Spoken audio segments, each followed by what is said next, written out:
Nama saya James Harper, seorang kapten juru terbang dari Tentara Udara Australia, RAF, berusia 42 tahun. Saya mempunyai lebih 6.000 jam penerbangan terkumpul di atas jet F-16. Saya pernah melatih pasukan dari Amerika, Israel, dan Singapura. Kemana sahaja saya pergi, semuanya mesti berjalan tepat mengikut manual, mengikut masa, mengikut disiplin. Karena di udara, kesilapan walau sekecil manapun boleh membawa maut. Kali ini, saya dihantar bertugas selama 3 bulan di Pangkalan Udara Butterworth, Pulau Pinang. Tugas saya adalah membantu melatih juru terbang F-16 Tentara Udara di Raja Malaysia, 2DM, untuk menghadapi ancaman modern. Saya berpikir dalam hati, ini pasti tidak sukar. F-16, tetap F-16, terbang di mana-mana pun sama. Pesawat saya mendarat tepat pada jam 3 petang. Saya melangkah turun dengan penuh keyakinan. Udara panas dan lembab menerpa wajah saya seperti membuka ketuhar. Bau rumput kering bercampur bau minyak jet terawang di mana-mana. Bunyi cengkerik hinggap kuat, hampir menenggelamkan sedikit bunyi enjin yang masih beroperasi. Di hadapan pesawat, Kolonel Zulkifli, seorang pegawai kanan TUDM, sedang menunggu. Dia menghulurkan tangan untuk salam dengan hormat. Tangan kami bersentuh, dan dia membawa tangan kanannya ke dada, tepat ke hati. "Selamat datang, Kapten James. Selamat datang ke Butterworth," katanya dengan suara lembut tetapi jelas. Saya membalas dengan tabik hormat ala barat, tangan menyentuh pelipis topi, tetapi hati saya terasa sedikit janggal. Salam sebegini kelihatan terlalu sopan dan lambat, tidak sesuai untuk pangkalan tempur. Saya pikir, ini pasti akan melambatkan segala-galanya tanpa perlu. Sebuah jeep hijau tentera membawa saya masuk ke pangkalan. Saya perhatikan beberapa anggota TUDM saling memberi salam apabila berselisih. Walaupun dalam pakaian seragam penuh, ada yang tersenyum, ada yang ketawa perlahan sambil berjalan melepasi satu sama lain. Saya mengerutkan dahi. Adakah ini pangkalan tentera atau taman rekreasi? Bilik penginapan saya terletak di tingkat 2 sebuah bangunan lama. Dinding berwarna krim pudar, kipas siling berputar perlahan mengeluarkan bunyi kru krek. Jendela dibiarkan terbuka. Bau masakan nasi lemak dari dewan makan bercampur dengan bau tanah panas selepas hujan pagi tadi. Saya membuka beg pakaian dan meletakkan jam randik serta rancangan latihan yang dicetak rapi di atas meja. Malam ini saya merancang untuk tidur awal agar dapat memulakan tugas esok dengan segar. Tetapi saya tidak boleh tidur. Saya berdiri di jendela, memandang keluar. Cahaya dari apron menerangi kawasan bulatan. Pengawal berjalan perlahan-lahan. Setiap orang yang bertemu, mereka saling memberi salam ringkas, walaupun dalam gelap. Saya menggeleng perlahan. Esok, saya perlu memastikan semuanya lebih ketat. Saya menggumam pada diri sendiri. Keesokan harinya, jam 5.00 pagi, bunyi bugle, trompet, mengejutkan bergema di seluruh pangkalan. Saya segera bangun, mandi, berpakaian, dan berjalan ke bilik mesyuarat seperti yang dijadwalkan. Apabila saya membuka pintu, saya terhenti. Di dalam bilik sudah ada kira-kira 16 juru terbang Malaysia. Mereka semua berdiri serentak dan melakukan salam hormat kepada saya. "Selamat pagi, Kapten." Suara mereka bergema serentak, diikuti dengan senyuman lebar semua orang. Saya membalas dengan tabik hormat tentera sekali lagi dan berjalan ke hadapan bilik. "Sila duduk," saya berkata dalam bahasa Inggris, perlahan-lahan, karena saya tahu mereka semua faham. Mereka duduk serentak, bunyi kerusi bergeser. Saya membuka slide pertama, bertajuk Standard NATO Procedures for F-16 Operations. Saya mula menjelaskan dengan nada yang tegas, seperti yang selalu saya lakukan di mana-mana. Tetapi tidak sampai 10 menit, saya terpaksa berhenti. Seorang juru terbang muda mengangkat tangan sambil tersenyum. "Maaf, Kapten. Jika kami terbang mengikut rancangan ini, bagaimana kami menyesuaikan diri apabila menghadapi sasaran yang bergerak pantas?" Saya menjawab mengikut manual dengan tepat. Dia mengangguk, tetapi saya melihat kilauan di matanya, seperti ada sesuatu yang ingin dikatakannya lagi. Sebaliknya, dia memberi salam ringkas, duduk diam. Seorang lagi mengangkat tangan, kali ini mengenai komunikasi udara. Saya menjawab mengikut peraturan. Tetapi apa yang membuatkan saya mula berasa pelik ialah setiap kali ada yang bertanya, semua orang dalam bilik akan saling memandang dan tersenyum kecil sebelum kembali mendengar saya, seolah-olah mereka berkongsi sesuatu yang saya tidak fahami. Semasa rehat 10 menit, saya keluar untuk merokok. Saya melihat sekumpulan juru terbang Malaysia berbual perlahan. Apabila saya mendekat, mereka serentak berpaling dan memberi salam kepada saya. Salah seorang daripada mereka menghulurkan sebotol air sejuk kepada saya. "Udara panas, Kapten. Lebih baik minum air sejuk," katanya sambil tersenyum. Saya menerimanya dengan kekok. "Terima kasih," saya berkata lalu berjalan pergi untuk merokok bersendirian. Saya memerhatikan mereka dari jauh. Mereka masih berbual, ketawa perlahan, ada yang menepuk bahu sesama sendiri. Saya berasa seperti saya berada di tempat di mana semuanya kelihatan terlalu longgar, tidak ketat, tiada ketegasan, tiada protokol tegar seperti yang saya biasa hadapi. Saya menghabiskan rokok, membuang puntung ke tanah, dan memijaknya dengan kasut. Saya kembali ke bilik mesyuarat dengan tekad bahwa petang ini, kami akan terbang sebenar, dan saya akan menunjukkan kepada mereka bagaimana penerbangan tempur yang sebenar sepatutnya dijalankan. Saya masih tidak tahu bahwa apa yang akan berlaku dalam beberapa hari akan datang akan menggugat segala yang saya yakini selama 42 tahun. Pagi kedua latihan. Saya bangun awal untuk memeriksa setiap langkah rancangan penerbangan yang telah saya susun. Saya berjalan ke bilik mesyuarat dengan fail tebal di tangan. Apabila saya membuka pintu, semua orang berdiri serentak lagi dan memberi salam hormat kepada saya seperti semalam. "Selamat pagi, Kapten." Suara bergema, diikuti senyuman lebar. Saya mengangguk perlahan dan berjalan ke hadapan bilik. "Hari ini, kita akan terbang sebenar, buat kali pertama. Misi mudah, penerbangan formasi 4 pesawat, melatih pengekalan jarak, dan komunikasi asas." Saya menerangkan rancangan penerbangan secara terperinci, menekankan masa check-in, jarak standar 2 km, dan melaporkan kedudukan setiap 10 saat, seperti yang saya lakukan di mana-mana. Semasa menerangkan, saya perhatikan ramai yang mengangguk, tetapi ada yang saling memandang dan tersenyum kecil lagi. Saya mengerutkan dahi, tetapi tidak berkata apa-apa. Selepas mesyuarat, kami berjalan ke apron. Matahari pagi memancar ke atas badan F-16 kelabu gelap, cahaya memantul dari kanopi kokpit sehingga menyilaukan mata. Bau minyak jet bercampur bau tayar panas terawang-awang. Juru teknik Malaysia sedang melakukan pemeriksaan terakhir. Mereka bercakap perlahan, ada yang ketawa kecil sambil menunjuk ke sayap pesawat. Saya mendekati dan bertanya kepada salah seorang juru teknik dalam bahasa Inggris yang perlahan, "Pesawat sudah siap?" Dia berpaling, memberi salam kepada saya, sebelum menjawab, "Hampir siap, Kapten. Sikit lagi." Saya melihat jam tangan saya. Kami sudah lewat 10 menit dari jadwal. Saya mengeluh perlahan dan berjalan menunggu di tangga pesawat. Seorang juru terbang Malaysia bernama Kapten Hairul datang menghampiri saya. Dia memberi salam dan tersenyum lebar. "Cuaca hari ini sangat baik, Kapten. Penerbangan pasti menyeronokkan." Saya mengangguk, tetapi dalam hati saya berpikir, penerbangan tempur bukan perkara yang menyeronokkan. Ia adalah soal hidup dan mati. Kami mula berlepas ke udara dalam formasi 4. Saya memimpin di posisi leader. Langit cerah, tiada awan, angin tenang. Saya memberi arahan melalui radio dengan nada tegas. "Semua pesawat check-in, laporkan kedudukan." Jawaban kembali jelas, satu persatu. Tetapi apa yang membuat saya mula rasa pelik ialah semua juru terbang Malaysia bercakap dengan nada yang terlalu santai. Ada yang menyelitkan perkataan bos atau kapten dengan nada senyuman. Saya mengarahkan pengekalan jarak standar 2 km. Tetapi apabila saya menoleh ke sisi, saya melihat pesawat Kapten Hairul sedikit lebih dekat daripada yang ditetapkan. Saya segera berkata melalui radio, "Nomor 3, undur, kekalkan jarak."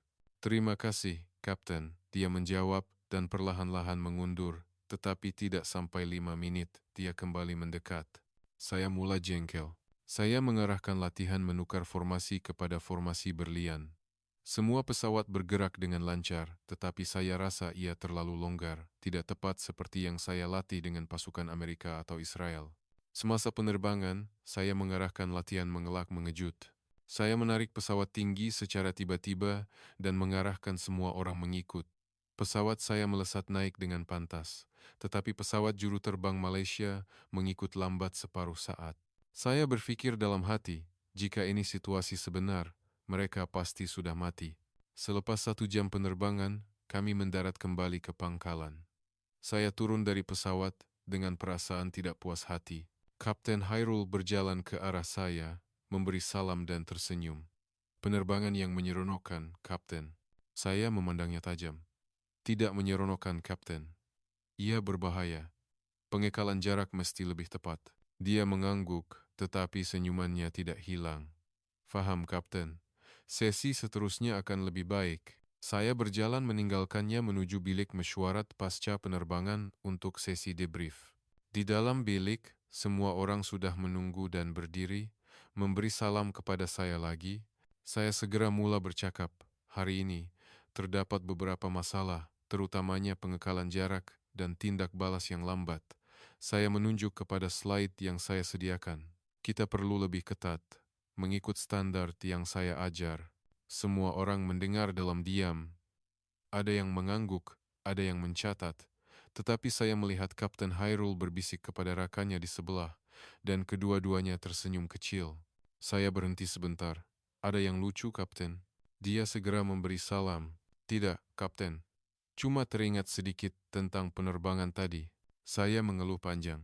Petang itu, saya berjalan ke Dewan Makan. Bau tom yum, walaupun Malaysia, tom yum populer, dan nasi goreng terawang-awang, lampu neon terang benderang. Saya mencedok nasi ke pinggan dan duduk bersendirian di meja.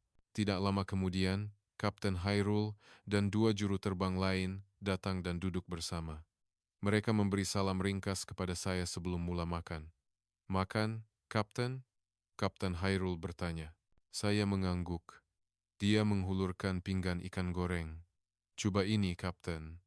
Sangat sedap. Saya menerimanya dengan kekok. Kami makan dalam diam seketika, kemudian Kapten Hairul berkata, Kapten, saya tahu Kapten mahu semuanya tepat, tetapi kadang-kadang, penerbangan di sini, kami perlu melihat keadaan cuaca dan juga perasaan rakan dalam formasi, Kapten. Saya meletakkan sudu. Perasaan tidak membantu di medan perang, Kapten. Hanya disiplin yang membantu. Dia tersenyum perlahan, tidak membantah. Tetapi pandangan matanya memberitahu saya bahwa dia tidak bersetuju. Malam itu, saya baring memandang siling bilik. Kipas berputar perlahan, mengeluarkan bunyi kruk-krik. Saya memikirkan penerbangan hari ini. Semuanya terasa tidak kena. Mereka terlalu banyak tersenyum, terlalu santai. Saya memberitahu diri saya bahwa saya mesti menjadikan mereka lebih tegas. Jika tidak, 3 bulan ini akan sia-sia. Tetapi jauh di sudut hati, saya mulai curiga sedikit. Mungkin cara saya bukan satu-satunya cara yang betul. Saya menggeleng, menghalau pikiran itu. Masih terlalu awal untuk meragui diri sendiri.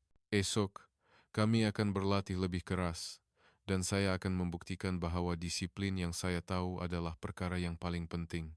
Keesokan harinya, saya memutuskan untuk menukar rancangan latihan menjadi lebih intensif. Saya memanggil mesyuarat awal pagi, duduk di hadapan bilik dengan wajah serius. Semua orang berdiri serentak, memberi salam seperti biasa. Saya membalas dengan tabik hormat tentera dan segera mula bercakap. Hari ini, kita akan melatih pertempuran udara 1 lawan 1, dipanggil dogfight. Saya membuka slide menunjukkan rajah pergerakan standar yang saya gunakan di Australia. Saya menerangkan setiap langkah secara terperinci. Mesti kekalkan jarak, jangan ambil risiko yang tidak perlu. Setiap keputusan mesti mengikut manual. Semasa bercakap, saya perhatikan, Kapten Hairul mencatat sesuatu di buku nota, tetapi dia memberi salam ringkas kepada rakan di sebelahnya. Apabila menghulurkan pen, saya mengerutkan kening, tetapi tidak berkata apa-apa. Selepas mesyuarat, kami berjalan ke apron. Matahari mula terik, cahaya memantul dari konkrit, sehingga menyilaukan mata, bau minyak jet dan tayar panas terawang-awang. Saya melihat juru teknik memeriksa beberapa pesawat. Saya mendekati ketua juru teknik, seorang pegawai berpangkat sarjan. Berapa pesawat yang sudah siap? Dia memberi salam kepada saya, kemudian menjawab dengan senyuman. Sekejap lagi, Kapten. Kami sedang memeriksa sistem senjata dengan teliti. Saya melihat jam tangan saya. Kami sudah lewat hampir 20 menit. Saya mengeluh dalam hati. Inilah masalah besar. Pemeriksaan yang perlahan seperti ini, jika di medan perang sebenar, pesawat mungkin tidak sempat berlepas. Saya berdiri menunggu dengan jengkel. Tidak lama kemudian, Kapten Hairul datang menghampiri saya. Dia memberi salam dan tersenyum. Latihan dogfight hari ini pasti menyeronokkan, Kapten. Saya memandangnya tajam. Ini bukan perkara yang menyeronokkan, Kapten. Ini latihan untuk kelangsungan hidup. Dia mengangguk, tetapi matanya tetap santai. Kami mula terbang berpasangan. Saya berpasangan dengan Kapten Hairul dahulu.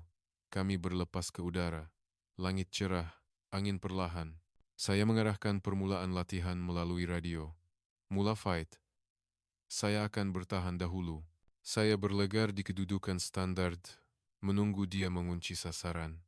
Tetapi apa yang berlaku membuatkan saya terkejut. Kapten Hairul tidak terbang mengikut corak yang saya ajar. Dia mengambil selekoh yang lebih sempit daripada biasa, menarik pesawat tinggi secara tiba-tiba, kemudian berbalik dan mengunci sasaran saya dengan pantas. Saya sempat mengelak, tetapi jantung saya berdegup kencang. Bagus, saya berkata melalui radio tanpa sengaja. Dia menjawab dengan ketawa perlahan. Terima kasih, Kapten. Kami bertukar peranan, kali ini dia bertahan. Saya coba mengunci sasarannya sehabis baik. Saya menggunakan setiap teknik yang pernah saya latih. Terbang dalam selekoh, menarik muncung pesawat, menjuna merendah. Tetapi setiap kali saya pikir saya telah menangkapnya, dia mengelak dengan cekap, seolah-olah dia sentiasa dapat meneka pergerakan saya terlebih dahulu. Saya mula jengkel, tetapi saya juga harus mengakui bahwa dia terbang lebih baik daripada yang saya sangka. Selepas 10 menit, saya mengarahkan berhenti dan kembali ke pangkalan. Kami mendarat serentak. Saya turun dari pesawat dengan belakang yang basah lencun, walaupun kokpit mempunyai penyaman udara. Kapten Hairul datang kepada saya, memberi salam dan tersenyum lebar. Penerbangan yang hebat, Kapten. Saya memandangnya diam seketika. Awak terbang sangat baik, Kapten, tetapi mengapa tidak ikut corak yang saya ajar? Dia tersenyum perlahan. Kadang-kadang, penerbangan perlu mendengar firasat juga, Kapten, bukan hanya manual. Saya tidak menjawab, berjalan meninggalkannya ke bilik mesyuarat pasca penerbangan. Di dalam bilik, saya memulakan sesi debrief dengan nada tegas. Hari ini, Rama yang tidak ikut rancangan, terutamanya selekoh yang terlalu berisiko. Saya menunjuk kepada Kapten Hairul, jika ini situasi sebenar, awak mungkin kehilangan pesawat karena risiko sebegitu. Semua orang senyap, ada yang saling berpandangan. Kapten Hairul memberi salam ringkas kepada saya. Faham, Kapten. Tetapi pengelakan seperti itu membuatkan musuh sukar meneka pergerakan. Saya menggeleng. Tidak. Kita mesti ada disiplin yang sama untuk semua orang. Mesyuarat berakhir dengan senyap. Petang itu, saya berjalan memeriksa apron sendirian. Matahari terbenam memancarkan warna jingga ke atas sayap pesawat perak, berkilauan indah. Saya melihat juru teknik masih bekerja walaupun sudah melepasi waktu pejabat. Mereka berbual perlahan, ada yang ketawa semasa mengetatkan skru. Saya mendekati ketua juru teknik. Dia segera berpaling dan memberi salam. Masih memeriksa, Kapten, saya bertanya mengenai kelewatan pagi tadi. Dia menjelaskan dengan nada lembut. Kami periksa setiap titik dengan teliti, Kapten. Karena udara panas dan lembab di sini menyebabkan bahagian cepat haus. Jika terlepas pandang, susah nanti semasa terbang. Saya mengangguk, tetapi dalam hati masih berpikir ia terlalu perlahan. Malam itu, saya duduk di bilik menonton semula video penerbangan.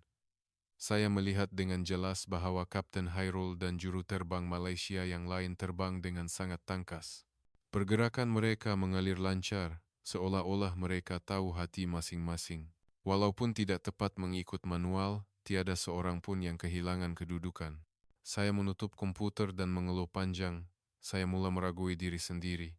Mengapa juru terbang yang kelihatan longgar sebegini boleh terbang sebaik ini? Saya memberitahu diri sendiri bahwa masih terlalu awal untuk menukar pikiran.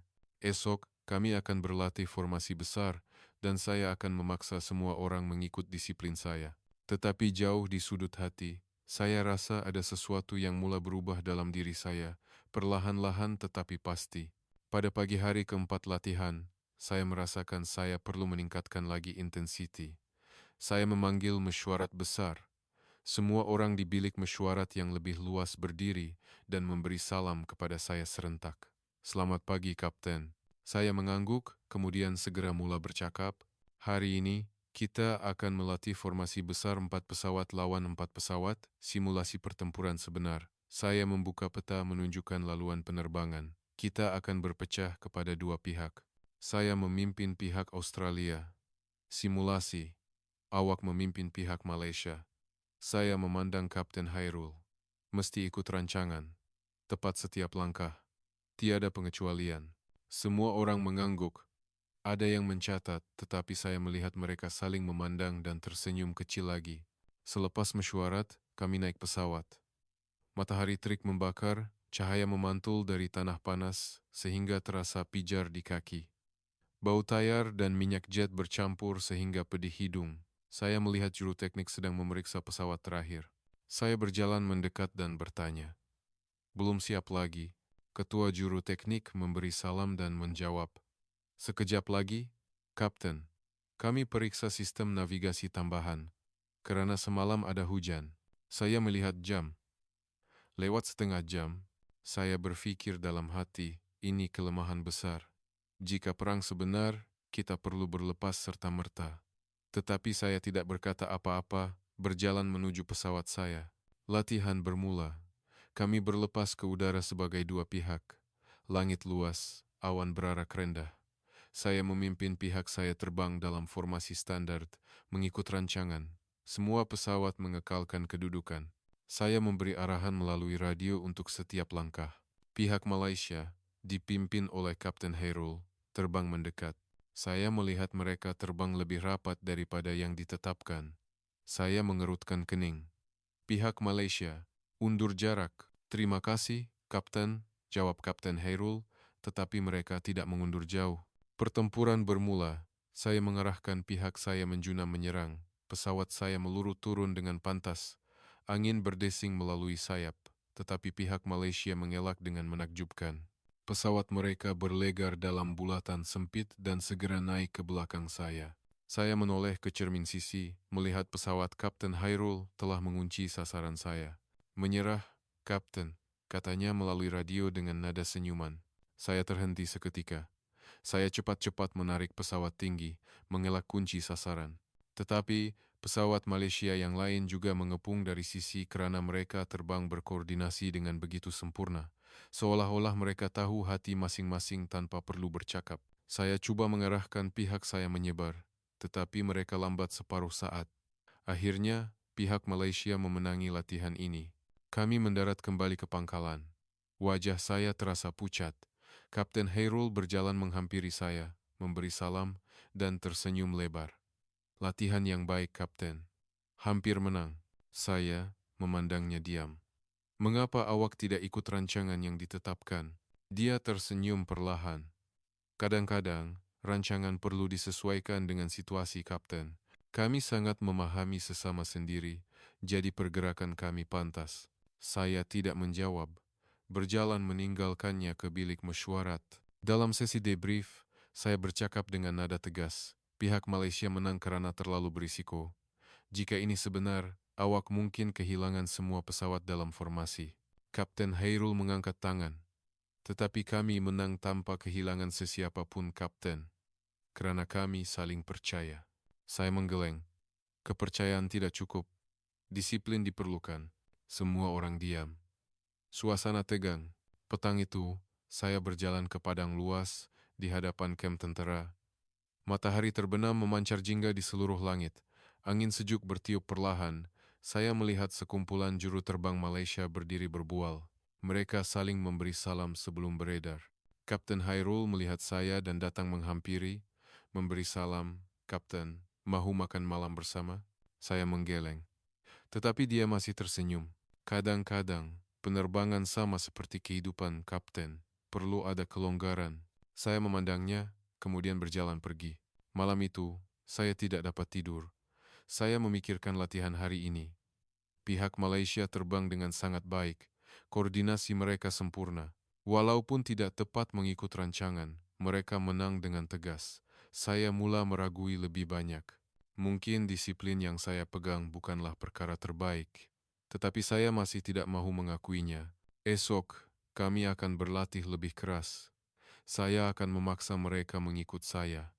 Walaupun jauh di sudut hati, saya merasakan keretakan kecil sedang berlaku. Keesokan harinya, saya memutuskan untuk memeriksa data penyelenggaraan pesawat secara terperinci.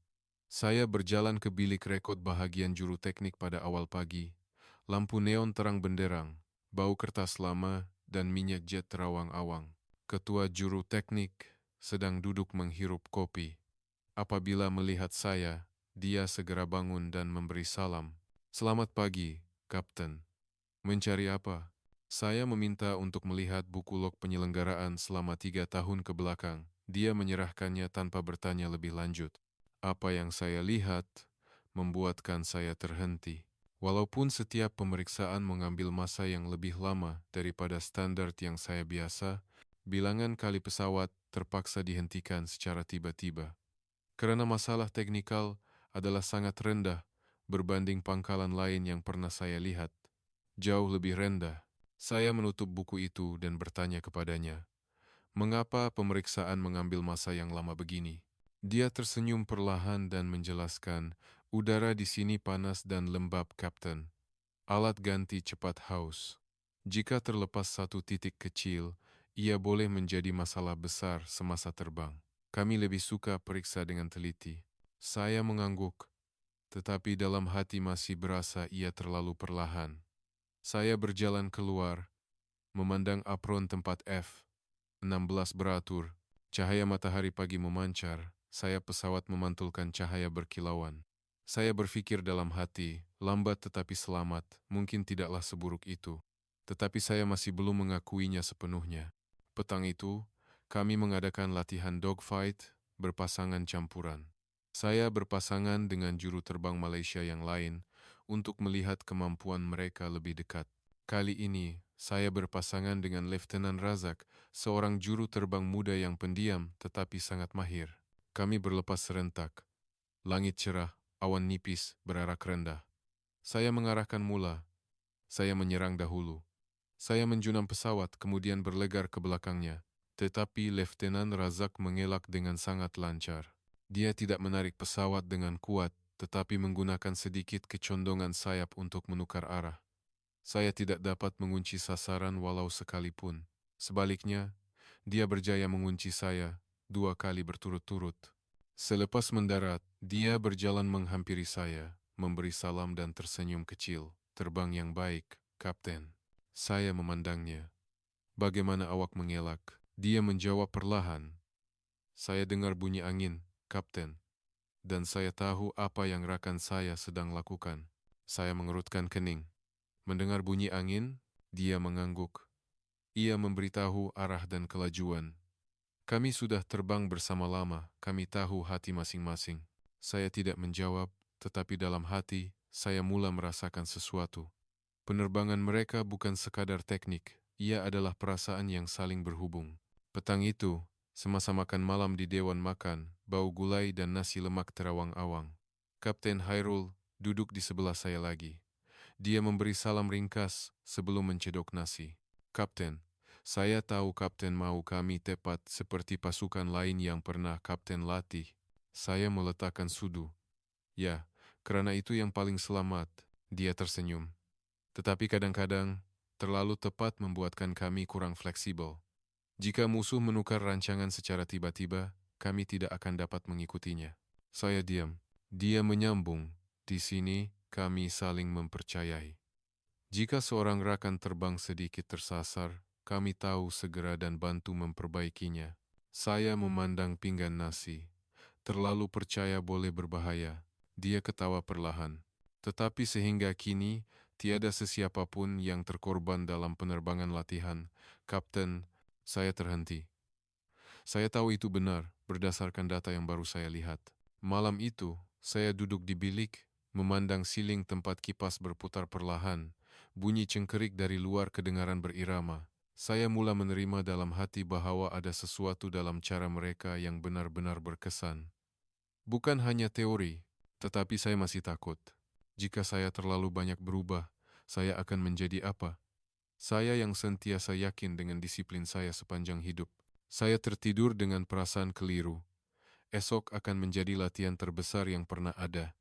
Dan saya akan mempertahankan cara saya sehingga ke akhirnya, walaupun jauh di sudut hati saya mula merasakan saya mungkin salah. Keesokan harinya, saya memutuskan untuk menguatkuasakan disiplin dengan paling ketat yang pernah saya lakukan. Saya memanggil mesyuarat pada jam 5 pagi. Bilik mesyuarat masih malap, lampu neon memancar terang. Bau kopi Malaysia harum terawang-awang. Semua orang berdiri serentak, memberi salam kepada saya. Saya tidak membalas salam tersebut, berjalan terus ke hadapan bilik. Hari ini adalah latihan terbesar sebelum penilaian. Saya akan memimpin keseluruhan formasi sendiri. Saya membuka peta menunjukkan laluan yang kompleks, mensimulasikan penembusan garisan pertahanan musuh. Setiap pesawat mesti ikut rancangan dengan tepat, tiada penyesuaian sendiri. Jika sesiapa tersilap, saya akan mengambil tindakan segera. Saya memandang sekeliling bilik dengan nada tegas. Semua orang diam. Ada yang saling berpandangan, tetapi tiada yang tersenyum. Kapten Hairul mengangkat tangan. Kapten, bagaimana jika situasi berubah secara tiba-tiba? Saya memotong. Tiada perubahan. Ikut rancangan. Dia mengangguk, tetapi matanya kelihatan risau. Selepas mesyuarat, kami naik pesawat serentak, 8 pesawat, udara panas, walaupun masih pagi. Peluh membasahi dahi saya. Bau minyak jet panas bercampur bau rumput kering naik. Juru teknik selesai memeriksa pesawat 10 menit lambat, seperti biasa. Saya mengetap gigi, tidak berkata apa-apa. Kami berlepas ke udara. Langit cerah, angin tenang. Saya memimpin formasi terbang dalam formasi standar, mengarahkan setiap langkah melalui radio. Kekalkan jarak 2 kilometer. Tukar arah mengikut rancangan. Setiap pesawat menjawab. Kami terbang memasuki kawasan latihan simulasi sasaran darat. Saya mengarahkan menjunam menyerang tepat pada masanya. Tetapi tiba-tiba, radio berbunyi amaran dari menara kawalan darat. Salah satu pesawat mengesan masalah hidraulik kecil. Minta menyesuaikan laluan mengelak. Saya mengerutkan kening. Itu pesawat Letnan Razak, pesawat nomor 6. Saya segera mengarahkan. Kekalkan rancangan asal, jangan ubah, undur, dan tunggu di luar. Tetapi Kapten Hairul bersuara melalui radio, Kapten, jika teruskan paksa, ia mungkin berbahaya. Saya minta kebenaran untuk masuk melindungi pesawat itu. Saya marah. Jangan. Ikut arahan saya. Saya kekalkan rancangan, teruskan menjunam menyerang sasaran. Tetapi karena pesawat nomor 6 Letnan Razak terbang lebih perlahan sedikit, untuk keselamatan, formasi mula hilang kedudukan. Pesawat lain terpaksa menyesuaikan diri tanpa sengaja. Saya coba mengarahkan mereka kembali ke kedudukan asal segera, tetapi semakin saya mengarah, semakin formasi berpecah. Tiba-tiba, saya melihat pesawat Kapten Hairul dan 2 pesawat lain memisahkan diri pergi melindungi pesawat yang bermasalah. Mereka terbang lebih rapat daripada biasa. Saya menjerit melalui radio, kembali ke formasi sekarang. Tetapi dalam saat itu, sesuatu yang tidak saya jangka berlaku. Kerana formasi utama hilang kedudukan, pesawat saya disimulasikan dikunci oleh sasaran darat. Dan pesawat yang mempunyai masalah hidraulik mula bergetar sedikit. Jika saya teruskan paksaan mengikut rancangan, formasi akan hancur dan pesawat itu mungkin tidak dapat dikawal. Jantung saya berdegup kencang. Saya sadar bahwa jika saya teruskan, kemalangan sebenar mungkin berlaku. Kapten Hairul berkata melalui radio dengan nada tenang, Kapten, biarkan kami uruskan. Kami faham antara satu sama lain. Saya melihat apa yang membuatkan saya terhenti. 3 pesawat yang memisahkan diri terbang berkoordinasi dengan sempurna. 1 pesawat terbang di hadapan membuka laluan, 1 lagi terbang di bawah menanti untuk menyokong, dan 1 lagi terbang di sisi untuk berkomunikasi. Mereka saling memberi salam ringkas melalui radio dengan perkataan kapten yang penuh makna. Pesawat yang bermasalah dibawa kembali ke pangkalan dengan selamat. Manakala formasi utama yang saya pimpin, hampir kesemuanya disimulasikan ditembak jatuh. Kami mendarat kembali ke pangkalan. Saya turun dari pesawat dengan kaki yang menggeletar. Kapten Hairul datang kepada saya, memberi salam yang lebih dalam daripada biasa. Maaf, Kapten, kerana tidak mengikut arahan. Saya memandangnya diam. Dalam hati, saya tahu bahwa jika dia mendengar saya, hari ini mungkin ada orang yang cedera teruk. Saya berjalan ke bilik mesyuarat sendirian, duduk memandang slide yang saya sediakan. Segala yang saya percayai selama ini bergegar hebat. Saya rasa takut bahwa saya mungkin salah selama ini, dan takut bahwa jika saya mengakuinya, segala yang saya bina akan runtuh. Tetapi jauh di sudut hati, saya berasa bersyukur. Bersyukur kerana mereka tidak mendengar saya dan menyelamatkan semua orang dalam formasi. Malam itu hujan turun dengan lebat, bunyi hujan memukul bumbung berdengung. Saya berdiri di jendela, memandang cahaya dari apron yang kabur akibat hujan. Saya mengangkat tangan, menyatukan tapak tangan perlahan-lahan, kemudian mengangkatnya ke paras dahi. Buat kali pertama, saya memberi salam seperti sambut yang dalam. Saya memberi salam kepada perkara yang saya akan pelajari. Pagi keesokan harinya, selepas kejadian semalam, saya berasa ringan, seperti gunung telah diangkat dari dada saya, tetapi hati saya masih keliru. Saya berjalan ke bilik mesyuarat dengan langkah perlahan. Cahaya matahari pagi memancar melalui tingkap kayu, menjadikan lantai coklat kelihatan hangat. Bau kopi harum terawang-awang di seluruh bilik. Semua orang berdiri, memberi salam kepada saya serentak. Selamat pagi, Kapten. Suara bergema, diikuti senyuman lembut dari semua orang. Saya mengangkat tangan, menyatukan tapak tangan perlahan-lahan, kemudian mengangkatnya ke paras dahi. Selamat pagi, semua. Suara saya perlahan, tetapi semua orang dalam bilik terhenti seketika, kemudian tersenyum lebih lebar. Kapten Hairul memandang saya dengan pandangan memahami. Hari ini, kita akan merumuskan hasil latihan semalam, saya berkata dengan nada yang lebih lembut daripada biasa. Kami duduk. Saya membuka slide menunjukkan rakaman penerbangan dari kamera pesawat. Saya menunjuk kepada titik di mana pesawat Letnan Razak menghadapi masalah semalam. Jika saya memaksa untuk teruskan rancangan, kemalangan sebenar mungkin berlaku. Saya berhenti sebentar, memandang sekeliling bilik. Saya minta maaf kepada semua orang kerana tidak mendengar awak semua sejak awal. Semua orang diam. Ada yang mengangguk perlahan. Kapten Hairul memberi salam kepada saya. Tidak mengapa, Kapten. Kami tahu Kapten mahu yang terbaik. Saya tersenyum kepadanya. Ya, tetapi kadang-kadang, yang terbaik bukan hanya mengikut manual. Kami berbual lama lagi. Semua orang menceritakan pengalaman penerbangan mereka. Saya mendengar dengan teliti, memerhatikan bahwa senyuman dan salam antara mereka membuatkan mereka berasa saling berhubung seperti keluarga, lebih daripada sekadar pasukan tentera. Selepas mesyuarat, saya berjalan ke padang luas di hadapan pangkalan.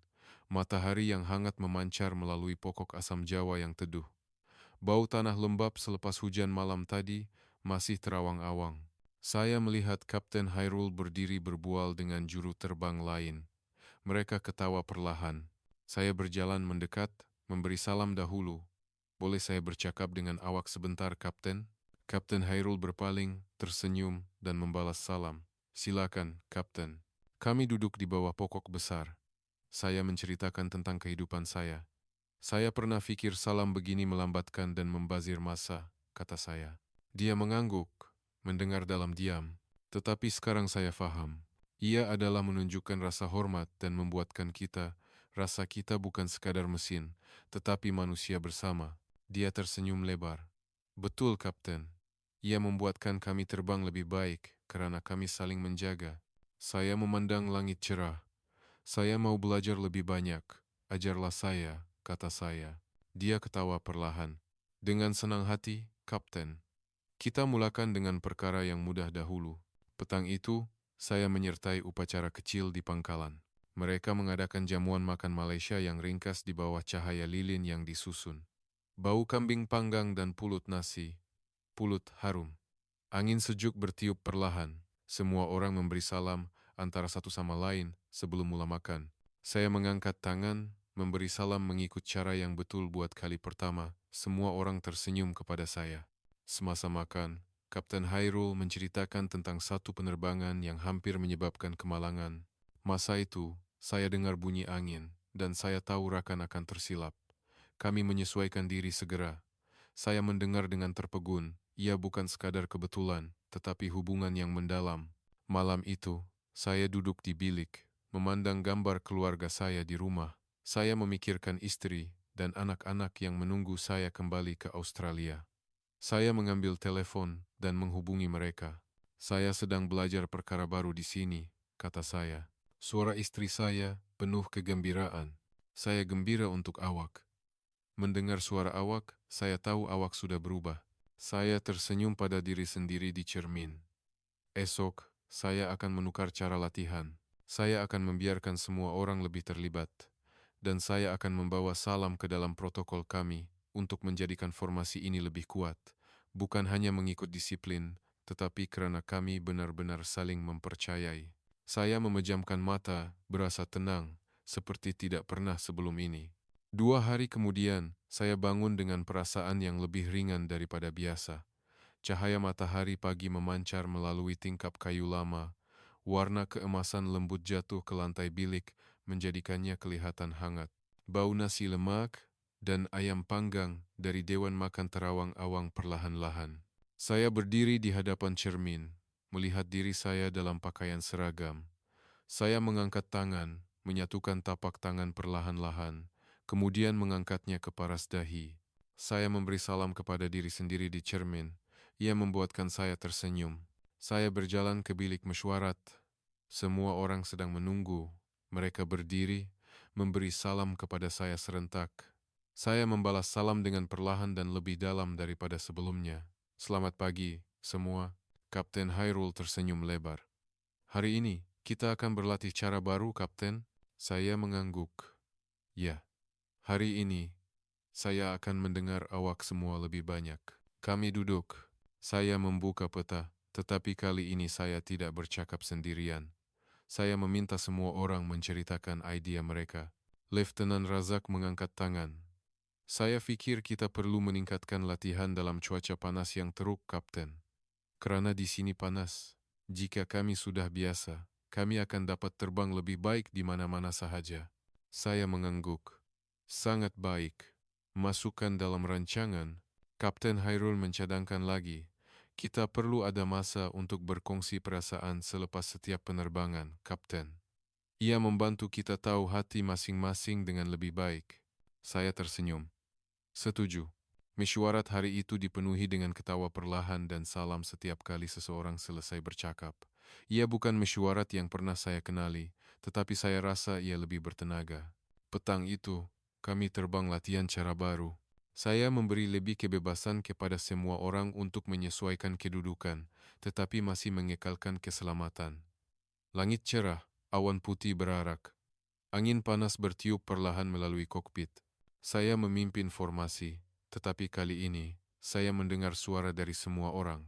Apabila satu pesawat terbang sedikit perlahan, pesawat lain segera berkata melalui radio, "Abang, saya masuk tolong lindungi ya." Dan mereka menyesuaikan diri dengan lancar. Saya melihat melalui cermin sisi, pesawat Malaysia terbang rapat secara semula jadi. Tidak tepat mengikut garis lurus, tetapi mengalir seperti sekawan burung. Saya tersenyum dalam hati. Selepas mendarat, kami berkumpul di apron. Matahari petang memancarkan warna jingga di seluruh langit. Bau rumput kering bercampur bau minyak jet terawang-awang. Semua orang berdiri dalam bulatan, saling memberi salam ringkas. Saya berjalan ke tengah bulatan dan memberi salam kepada semua orang. Penerbangan yang sangat baik hari ini, semua orang. Kapten Hairul tersenyum. Kerana kami ada sesama kami, Kapten. Saya mengangguk. Saya tahu bahwa apa yang menjadikan formasi juru terbang ini kuat bukanlah disiplin yang kaku, tetapi kepercayaan yang mendalam. Kepercayaan yang lahir daripada rasa hormat yang sebenar. Petang itu, saya menulis laporan untuk dihantar kembali ke Australia. Saya menulis tentang apa yang saya pelajari di sini. Saya mencadangkan untuk menganjurkan program pertukaran juru terbang antara kedua-dua negara untuk jangka masa yang panjang, bukan hanya 3 bulan, tetapi setahun atau lebih. Saya menulis bahwa kekuatan sebenar seorang juru terbang tidak terletak pada mengikuti peraturan yang sama setiap butir, tetapi terletak pada kesediaan semua orang untuk mempertaruhkan nyawa untuk satu sama lain, karena mereka percaya pihak yang lain akan melakukan perkara yang sama. Saya menghantar laporan itu, kemudian duduk memandang langit yang mula gelap. Bintang mula muncul satu persatu. Bunyi cengkerik berirama. Saya mengangkat tangan, memberi salam sekali lagi. Kali ini, saya memberi salam kepada Malaysia. Saya memberi salam kepada orang yang mengajar saya bahwa kadang-kadang, kelonggaran yang didorong oleh hati lebih kuat daripada ketegasan yang didorong oleh peraturan. 3 bulan berlalu pantas seperti mimpi. Pada hari terakhir, semua orang menunggu saya di apron. Mereka memberi salam kepada saya dengan dalam. Saya membalas salam dengan mata berkaca. Kapten Hairul menghulurkan cenderamata kepada saya. Patung kecil juru terbang sedang memberi salam. Untuk mengenang tempat ini, Kapten, saya menerimanya dengan 2 tangan. Terima kasih dari hati saya. Pesawat, saya berlepas ke udara. Saya memandang ke bawah, melihat pangkalan udara Butterworth semakin kecil. Melihat orang-orang kecil berdiri melambai tangan. Saya mengangkat tangan, memberi salam dari dalam kokpit. Saya tahu saya akan kembali ke Australia sebagai orang yang baru, orang yang memahami bahwa kekuatan sebenar lahir dari hati yang terbuka dan saling menghormati, bukan dari peraturan yang kaku. Dan saya akan membawa perkara ini untuk memberitahu semua orang yang saya temui bahwa di dunia ini ada satu tempat yang mengajar saya dengan senyuman, salam dan kepercayaan yang mendalam. Negara Malaysia.